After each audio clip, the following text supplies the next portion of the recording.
In this continuation of a series of podcast episodes where we have been interviewing our executive directors, we have on the podcast today Lindi Trowbridge from Guiding Star Marshalltown. I'm so excited to share with you what good work Guiding Star Marshalltown has been doing for the women in their community. That's what's coming up today on the Fearless Future podcast. Welcome to the Fearless Future podcast, where your hosts Lisa Canning and Leah Jacobson will explore what the world would look like if women didn't fear pregnancy. Through education, community, and healthcare solutions, Guiding Star Project strives to make this a reality at our physical centers across the United States. Join us. As the weather begins to turn where I live, for those of you in the north, I wonder, are you also enjoying all of the beautiful colors that happen in this time? I am curious if you're anything like me and if you are just getting excited about the cozy season ahead. Even when I lived in a hot climate, I spent many years in Ave Maria, Florida. I still got cozy as soon as it would dip, like anywhere but below, like anywhere in the 70s, like as soon as it would get coldish, quote unquote, I would get so excited for the cozy season. My favorite thing to do to nourish my health during the more cozy season is bone broth. That is the thing that like my family gets so excited about during this time. We bake our bones. The amount of collagen and minerals that come after you bake and then simmer for a long period is just so nourishing and so wonderful. We love it for just even emotional health. It just feels so nice to have something warm and cozy and then also very, very nutritious. So that's one of the things that I'm excited about in this season to support my health. I'm curious, what are you excited about as we approach a more cozy season ahead? This season of this series of doing these interviews with our executive directors has been so illuminative for me. I just love the diversity of people we have in this organization. I am grateful for the people who have chosen to roll up their sleeves with us and do this work. I really do believe that at Guiding Star, we are pioneers in a lot of ways when it comes to creating a version of women's healthcare that gives them the kind of care that they truly need. And so it has been wonderful to hear the stories of all of our directors from all over the nation. And so everybody, welcome to the Fearless Future podcast. Lindi Trowbridge from Guiding Star Marshalltown. Lindi, how are you today? Good morning. I'm great. Thanks for having me. Lindi, for anyone who might not know you, could you kindly introduce yourself? Yes. So my name is Lindi. I was born and raised in South Georgia near Savannah. So if you've never been to Savannah, I highly recommend it. So much culture, so much history, amazing food. It is a great place to vacation. I would highly recommend visiting there. I met my husband, Joey, in 2009. I swore I would never move to Iowa. I did not even know where Iowa was on the map. That Georgia education for you. And here we are 8 years later. We live in central Iowa, Marshalltown. We have a beautiful little girl, Harper Lee. She will be 8 in October. And we are blessed to have 7 babies in heaven. And we'll talk about that a little bit more. Okay, so you do get cold in Iowa. And I mean, Georgia gets cold. Yeah. I feel like Georgia, many people think of it as the South, but it gets cold there. So what's your favorite thing to make during a more cozy season? Chili, hands down. Chili. And it has been a tradition the 8 years that we've lived here. On the first day of fall, like my decor is already out, my pumpkin spice candles are going, and I have chili simmering all day, and it is amazing. And I finally live somewhere where the leaves change. You can actually enjoy the fall crisp mornings. I can wear my Uggs, and they're actually justified now. Very good. Okay, so tell us about Guiding Star Marshalltown. Yeah. Go ahead. When did it come into the Guiding Star family? Tell us about how it Yeah, it branched off of a local organization, the Culture of Life. They wanted to just get more involved in the pro-life movement. And so in 2019, we decided to open Guiding Star Marshalltown. It kind of branched off of the Culture of Life. And we had someone come from Guiding Star Cedar Valley give a presentation to this group. And everyone was on fire after that presentation. We had several people come forward with donations to help us get started. We actually opened our doors during 2020. I think it was June of 2020. Need I say more? So obviously everything was virtual at that time. And in 2021, October of 21 is when I was hired. Amazing. But were you with the original group from the beginning? Like, were you in that first meeting? Okay, very good. Because it's very fascinating to launch something during COVID, especially something that is healthcare related. Like, that takes a lot of courage. I think that takes a lot of just sort of faith that this will all work out. So wonderful, wonderful. It's interesting looking back at some. It's interesting looking back at some of the original pictures, like the original board. They're all photographed wearing masks. So there's a story to tell because it was, in the middle of COVID. Glad those days are over. Okay, so you came into the organization in 2021. Tell us about what attracted you about Guiding Star. Well, if I'm being completely honest, I was scared to death of it. So a little bit of a backstory. My dear friend, Shelby Dolash, who is now my administrative assistant, she is our volunteer coordinator at Guiding Star Marshalltown. She was one of my instructors when I went through RCIA right after we moved here in 2018. And we just formed a great relationship. And we just stayed in touch over the years. She would come to my house on Thursdays because those were her scheduled days to volunteer at Guiding Star Marshalltown. And we would have coffee and she would share with me about this organization and the mission. And I thought it sounded great. And at the time I was working in corporate America at a local bank. And she would just drop little, hints like, oh, I think you should get involved. She knew a little bit about my story, or she knew a lot about my story of loss. And she was like, I just think this would be such a good fit for you. And for whatever reason, I was so closed off to it. I don't really know why, other than it just was not my time.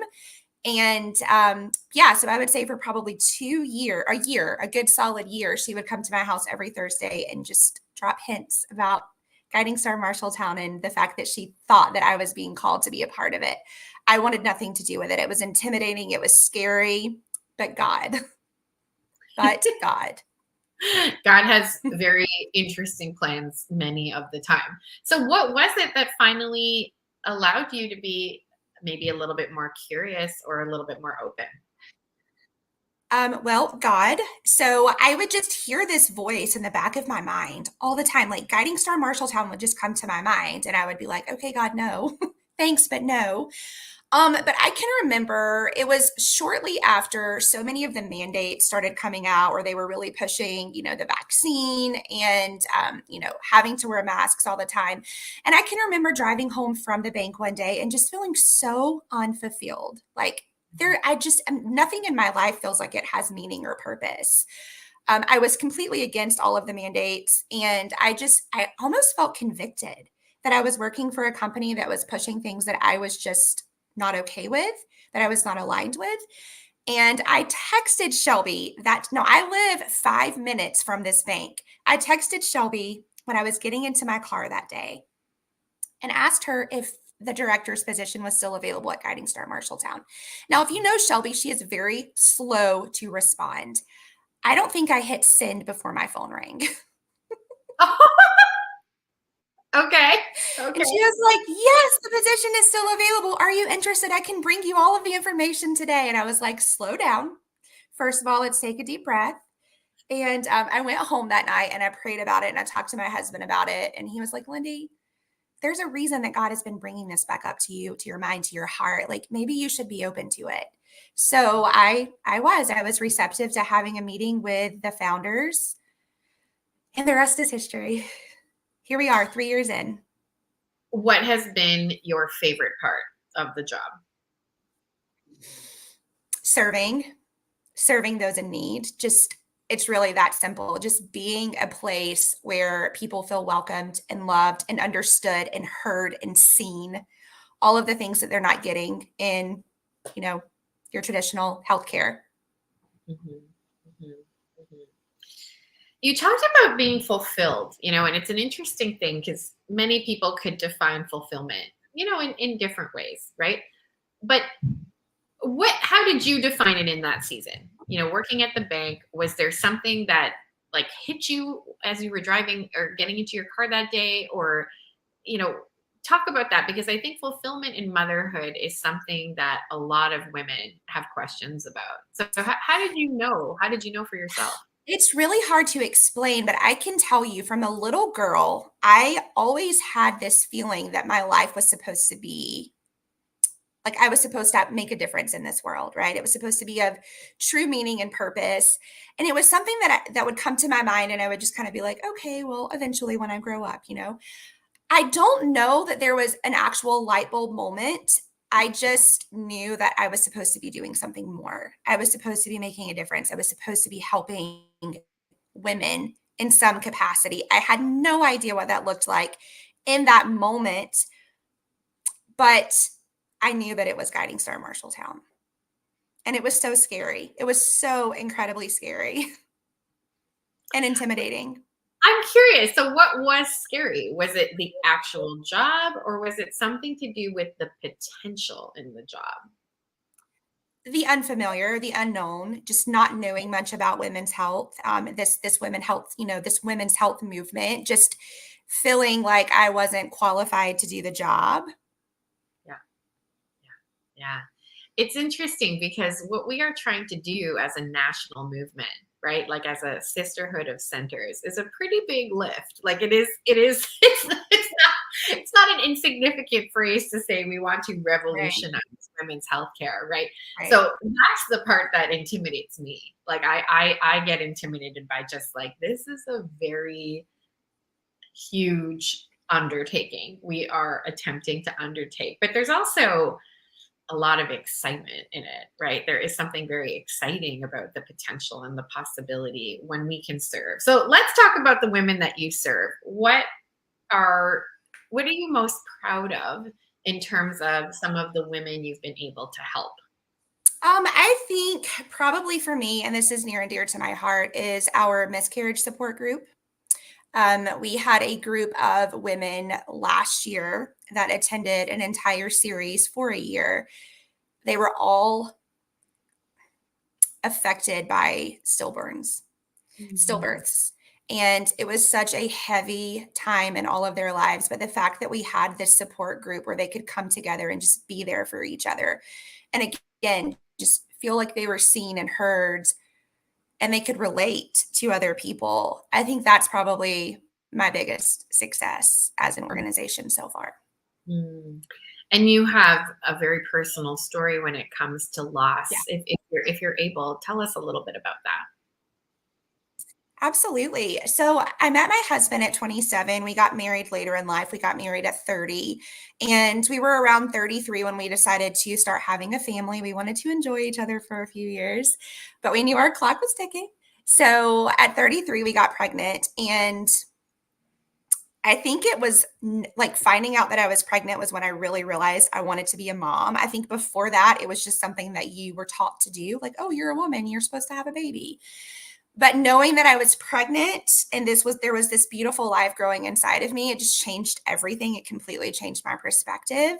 And I was so excited, and we got so attached, and, we told our family very early, and then we lost the pregnancy. But I'm so grateful for all of our losses, that one especially, because it taught me to advocate for myself. I learned that I struggled with progesterone. So I need to fight for myself and advocate to be seen earlier than your, standard 8-12 week checkup. And it really made me realize in that moment how desperately I wanted to be a mom. So we waited a year.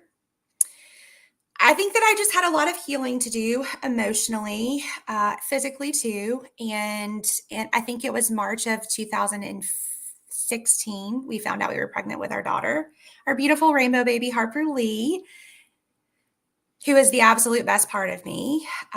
She's about to be 8, as I said earlier. She is just, she's my only one. So there's something so incredibly special about her.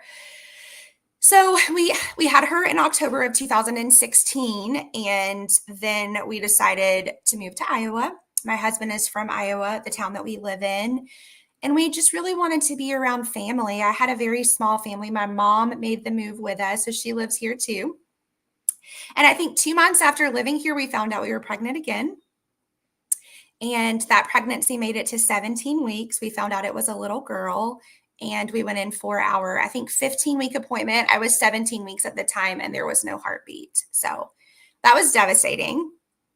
And then we tried for a couple of years and just were never able to have another successful pregnancy. What did we have our Harper? You have your beautiful Harper. What did you need in that season of loss, especially when you needed support? Tell us more about that. What did you particularly need?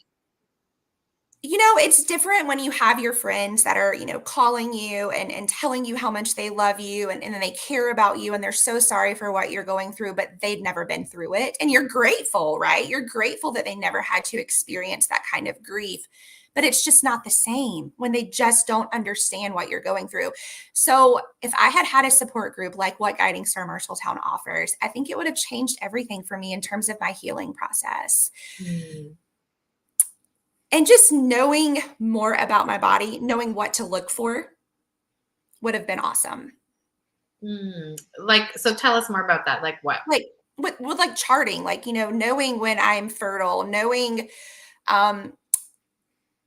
being able to detect if I were having issues with maybe like my progesterone, like that's always been my issue, right? It's always been low progesterone. So just being able to know more about that, to know what to look for. Yeah, absolutely. I want to come back to this need of support because you mentioned there's the kind words, but what other kind of support does one need when they are going through a miscarriage? Well, something that Guiding Star Marshalltown offers is miscarriage kits. So we have had several times where a family has called us and they know that, they're bleeding. They know that they've gone to the doctor, their levels are low. They know that they're getting ready to miscarry. And that is an opportunity for us to go into their home with these miscarriage kits that pretty much have everything they need in those moments and just being there for them. And just letting them know that they're not alone. I mean, I've sat with mothers who were waiting on their husbands to get home from work until their husbands got home from work. Just being there for them, knowing that they have, even if it's sitting in silence, just knowing that they have an organization that they can call and rely on in those moments. Yeah. I think there's a lot that also can happen mentally when you are miscarrying. There's obviously the physical aspect, you're still very much going through a lot of different things physically, but there's a real mental anguish, both on the grief side, but also on the blame side. Like I know absolutely.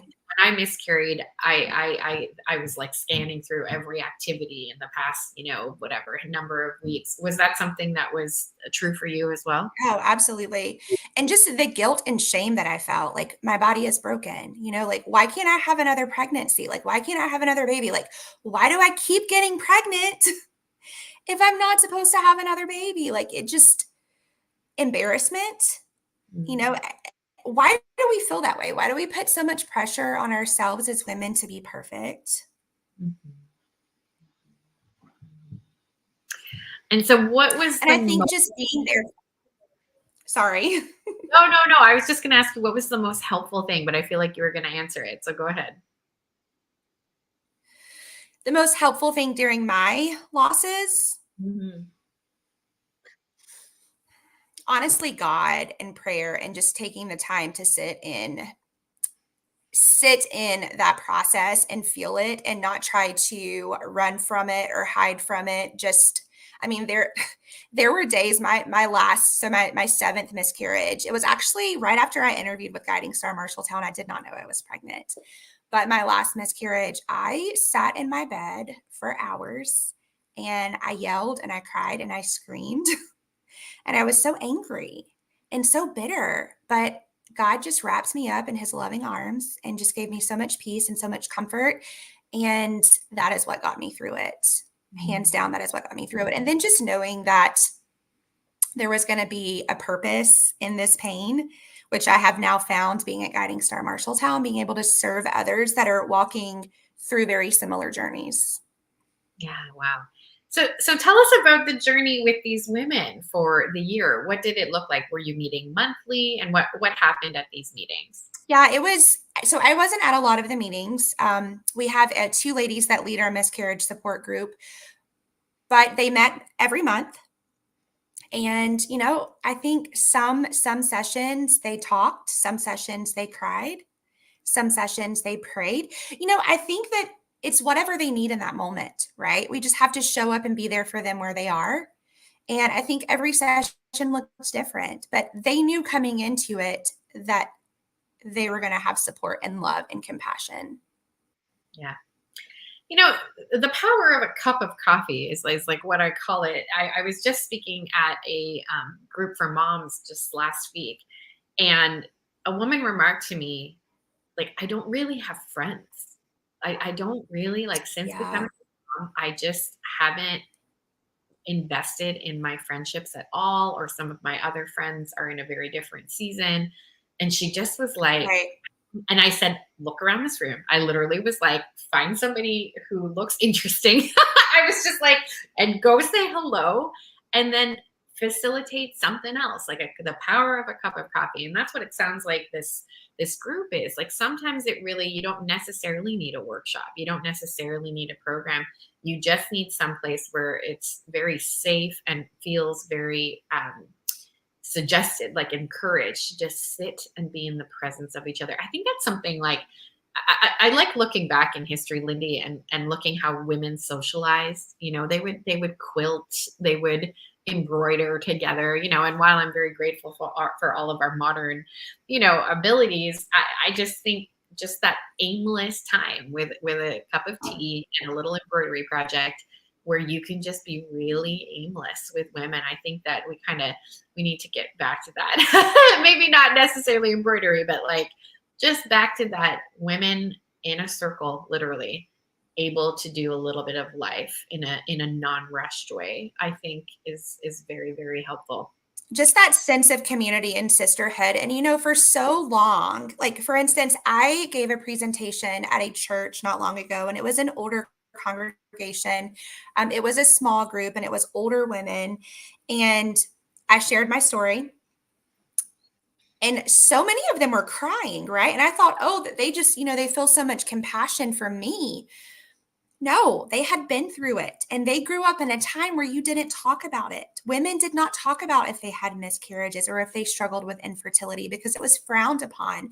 And that breaks my heart, that some of these 60, 70-year-old women were getting healing in that moment that they had never been able to get before because it was so taboo. Like, I don't want women to feel like they can't talk about their struggles. It's 1 in 4. It's a big deal. It is a big deal, and a lot of women go through it, and they're not alone. Yeah. It's interesting to think of Guiding Star Centers as a place of healing, right? And there's of course, as we've been talking about, the awareness around education around our cycles, and becoming very, very aware of, okay, at this point in your cycle, look, this consistent pattern happens, indicating you are low in progesterone. Like, the power that comes with that can be obviously very healing, and you can walk with a professional who can help you in that healing. But then there's also the kind of healing that is more mental and emotional. And, I can picture what you maybe looked like when you were in your bed, crying and screaming, and not running from it. And that's what's hard today. I think there are many emotions that I tend to run from, that I have to be like, you know what? It's actually going to be more healthy for you, Lisa, to pause and process as opposed to run.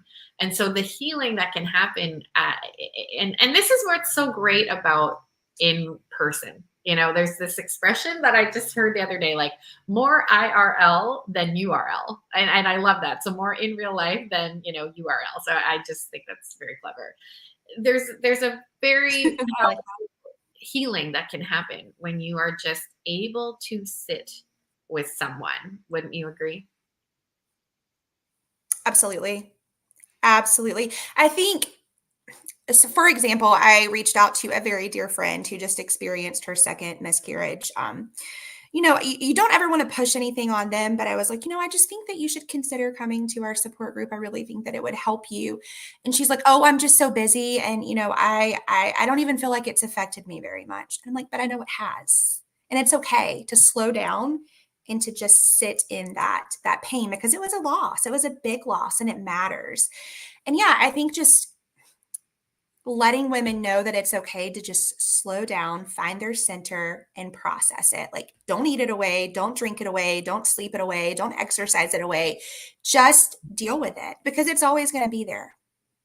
Yeah. What is one of your favorite ways to slow down, just in general, like you personally? Journaling. And I love it because I feel like I can journal, and then I can reflect back on where I was 3 months ago, 6 months ago, 2 years ago, and look at my progress and how far I've come. I mean, sometimes I have setbacks. We're human, right? But just being able to see how much healing I've actually done and how much growth I've had is remarkable. Mm.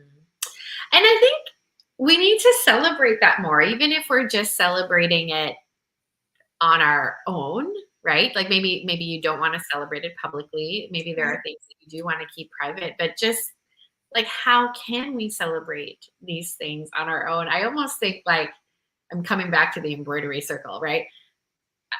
Quilts. Okay, let's go to quilts. Actually, there's I don't know anything about quilting. Okay, just FYI, I'm not a quilt. Apparently, there's quilts to like celebrate different things. So apparently, the patterns can indicate, I don't know, like a new baby, for example. Anyway, if you are a quilting expert, leave a comment in the comments. Let me know if you are really into quilting. But it's almost like the same thing. It's like, I want a quilt, or I want a something to kind of show me or commemorate or celebrate, wow, like you made it through a really challenging season. Like, how sometimes if you go on a vacation and you bring home a mug, you bring home something physical, and every time you drink something out of that mug, it reminds you of that time. It's similar. I'm like, what is that kind of thing that could commemorate when you go through something, even if it's something that you prefer to keep private? Does anything come up for you when you hear me say that? Like, what's something you would want? Like, tangible? Yeah. I would probably say my journal. I mean, because that's what I'm able to look back and really see what I've been through. I also really believe in transparency and sharing my story, because I know that, it's not for sympathy, it's not for pity, it's to empower other women who have been through it, to let them know that they're not alone, they're not going through this alone. So I'm really big on sharing my story on social media, on any platform that I can get it out to, through our newsletters. I usually speak about it at our gala, which is usually 200 to 300 people. So yeah, I just think that sharing that helps a lot of people. So for a woman who might be listening to this and might think, no, my body is broken. Like this did not work. My body is broken. What encouragement would you give her? Well, first of all, it's not. It's not broken. And you just have to trust in God. You have to trust in God. He knows what he's doing. He does not make mistakes. There's so many other ways to become a parent, adoption. If you are not blessed with your only child, there's a reason for that. And I think that we, again, put so much pressure on ourselves to be able to have children. And sometimes that's just not part of our calling, and that's okay. But just know that you're not broken, and know that you still have purpose, even if it's through adoption, or even if it's through not having children at all. Yeah. There's that spiritual motherhood aspect that I think all women possess, and it can be manifested in so many different ways. Like, there's another podcast we did several podcasts ago where, and forgive me, the name of the beautiful woman is escaping me at this moment, but we were talking about the grandma squad. Like everybody's got their mom squad. Actually, it's grandma tribe. So mom squad and grandma tribe. And she was saying a grandma tribe or a grandmother figure in your life, they don't have to actually be a grandma. They don't have to be near the age of a grandma, but it's that sense that they have the available capacity. They have the ability to come and support you, fold a load of laundry for Yeah. you, put on the kettle, hold the baby, that kind of thing. All the things that, traditionally when you think grandma might serve for a mom. These spiritual moms are, just as important, and we all need. It's a thing all women possess, this spiritual motherhood. But the gift that many of these women can give to others. Let's talk about that a little bit. I'm curious, like the women in your community who maybe volunteer at Guiding Star Marshalltown. Tell me about the kind of women who get involved at your center. Well, we have a lot of grandmas, a ton of grandmas, and we're so grateful for them. But, we're starting to see some younger volunteers, younger board members that are just so passionate about the kind of work that we do and just our movement in general. But I would say probably the majority of our volunteers are older, and they are definitely grandmothers, but they just have such servant hearts. Like they love what it is that we do. They love helping other women. They love greeting other women. They love making a cup of coffee. And sometimes it's just as simple as that. Like, hi, how are you today? Can I make you a cup of coffee? Or, hi, how are you today? Can I take your child into our child watch center or child watch area? Yeah. I think sometimes I reflect on this quite a bit. Like we do a lot as moms. Like you kind of, and when you're doing that for many, many years, it can become very reflexive. You can start to not even become aware, like, wait a minute, I might actually need somebody to fill my cup, and this is why self-awareness and mindset coaching is just such a, passion of mine, because let's not let it get to the point where one is burnt out and, perhaps it gets very, very serious where they really have to take a pause, like a very significant pause. Let's not get it to that point. Like, let's make sure your cup is full along this journey of raising children. And so to take, very much advantage of these different things, like literally coming into a Guiding Star and getting a cup of coffee poured for you to just take a moment, honestly. So when you think of what we're doing as a national movement, right? We have 7 centers. We want to get to 50. I've been screaming that from the rooftops that we have a goal of 50 centers across the United States. What does it mean to you, Lindi, to be part of a national organization?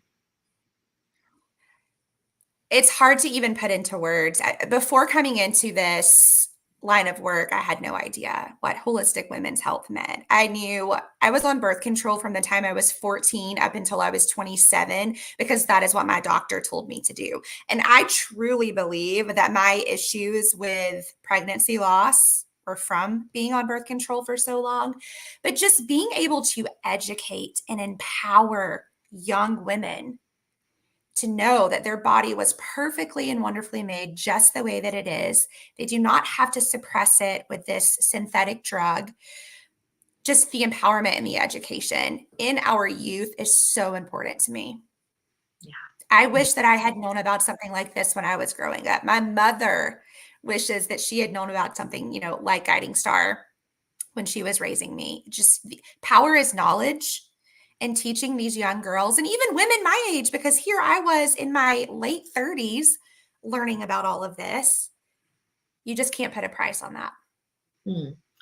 So if there is a woman who is in her late 30s, like, you were, and or in any scenario where she feels like, I wish I had this earlier, maybe it's too late. Either it's too late for me, it's too late for my daughters, it's too late for my friends. Like, if she's thinking it's too late, this is too hard, it's too intimidating, what encouragement would you give her? To just start somewhere, to come and be involved in something that it is that we're doing. Attend one of our events, attend one of our classes, attend one of our workshops. Start somewhere, because it's never too late. Yeah. And what you may not have done for yourself, you can do for your daughter. Like, I think of that. I'm like, my daughter is 8. Some girls are starting their cycles as young as 9. I'm not ready for that. Okay. But you better believe my daughter is going to be in a cycle show or an intro to womanhood workshop, because I cannot wait for her to learn about her body and to have that empowerment, just that value and that respect on what God has blessed her with. 100%. Oh my goodness. You are at the perfect age, like you and your daughter, for Intro to Womanhood, which is a beautiful workshop. And we just came out with brand new branding for it. Beautiful.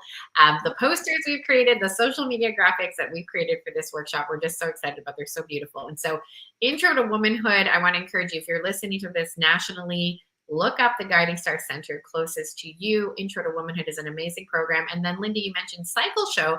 Cycle Show is a program that can come nationally. Wherever you want to bring an instructor, you can take young girls through this interactive experience. It's like play. It's kind of Montessori in its approach.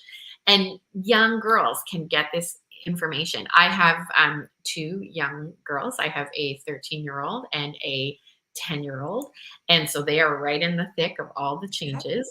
And I was just so grateful to have Guiding Star. I was able to give both my daughters our book, What's Going On in My Body, the new Cycle Show book, because it's we all need a little help. We can't be experts at everything, right? And so to educate yourself so that your daughters can feel empowered, nobody is too late for that. Lindi, is there anything else that you want to share that you haven't had a chance to share today? I'm so grateful to Leah for starting this movement and just encouraging all of us to spread the good work that we're doing through education and services. My life is forever changed for being a part of this mission. Like I get emotional. It's been such an incredible experience, and I look forward to many more years of serving. Let's just pause there for a minute. How has your life changed since being a part of Guiding Star? I think I'm a better person. I think that first of all, it took me a while to accept the fact that I feel like I had been lied to my entire life, right? But I feel wiser. I feel like I know so much more about my body now that I wish I had known when I was younger. And I feel like I'm closer to God working in this type of work. I feel like my faith in God has just increased so much. And yeah, doing good for others makes you feel good about yourself. So when I say that I feel like I'm a better person, it's because of that, because we were called to serve God through the work that we do. How could that not make you a better person? And I think it's a nice circle back to what we were talking about fulfillment.